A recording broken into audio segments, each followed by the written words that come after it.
So how was work this evening, neighbor? I need a lap dance, table 5. Don't get too close. The guy smells like asparagus pea and he's got a hook hand.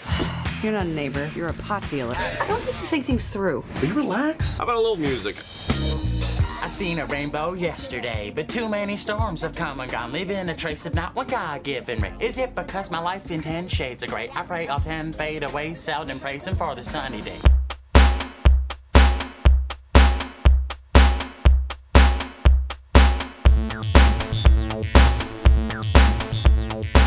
My first impression of this movie when I first watched the trailer is the fact that it didn't look funny at all. So I had very little expectations walking into the theater when I saw this movie, but We Are the Millers actually surprised me, and I'm very surprised to say that, too.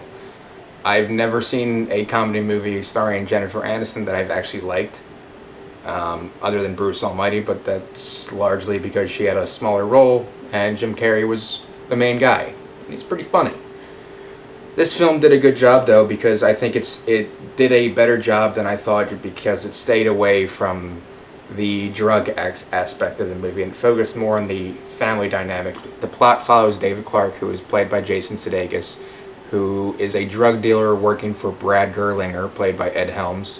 And the two of them, you get the sense, were friends back in the college day, and Brad ended up becoming more successful and he got a lot more money. We also see Jennifer Aniston, who's a stripper, and she just recently quits her job because her boss tells her to start sleeping with the customers for money because they have to stay up with the competition. That's something that I will never understand, but it gets glossed over pretty easily. Whatever. Sure. Shortly into the movie, David gets robbed and all of his stash gets taken, all of his money gets taken. So Brad puts it on him that he has to go pick up some pot down in Mexico, and David doesn't really want to do it because of all the complications that come with that, and Brad basically says he has to do it, otherwise he'll probably get killed. And he tries to find a way that he can get across the border and bring weed across the border without getting in trouble. He gets this idea where he can rent an RV and make it seem as if Rose, played by Jennifer Aniston, is his wife, Casey, played by Emma Roberts, is his daughter, and Kenny is his son. And his idea is the fact that if the four of them go across this border as a family, that they wouldn't get a second look, and they would be able to sneak the drugs across the border with no issues whatsoever. He promises to give them all a portion of the pay, and that's where the plot goes. I'm not going to go too much into it because that's not what you're going to go see this movie for. You're not going to go see it for the plot. You're going to go see it for all the funny moments in the movie. As far as the jokes go, they're actually pretty good. Emma Roberts plays a loner, a homeless person that just somehow sleeps on people's couches. Don't really go much into her character. There's no real backstory to any real character, for that matter. And Will Poulter's character as Kenny, he's left on his own. His family left him, and that's it. So we get the sense that he's a very sweet kid, but there's nothing else other than that, which is fine because it's enough that we need. I would say that it is one of the better comedy movies that I've seen this summer. It still does have its flaws. It's not a perfect film by any means. A lot of people will probably be turned off by it.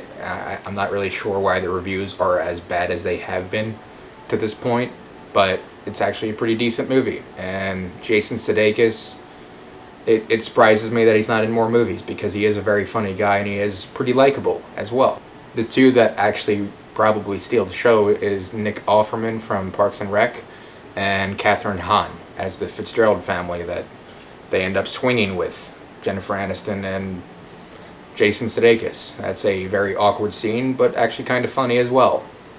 You can even go as far to say that Will Poulter as Kenny, he has a lot of the funnier moments in the movie. The one person that I would say that doesn't do a good job and offer too much to the movie is Emma Roberts, which surprises me because she is actually a pretty decent actress and she is pretty funny in her own right.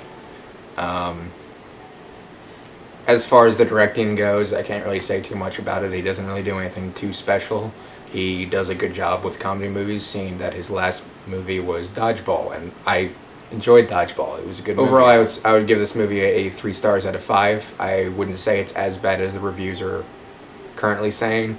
I would recommend going to see it if you would rather see a comedy movie rather than all the action movies that are out right now. So it gives you a little bit of diversity. Overall, thank you for the review. I hope you liked it, and please go ahead and write in the comments if you agreed or not. I appreciate looking forward to your comments, and thank you for watching this review.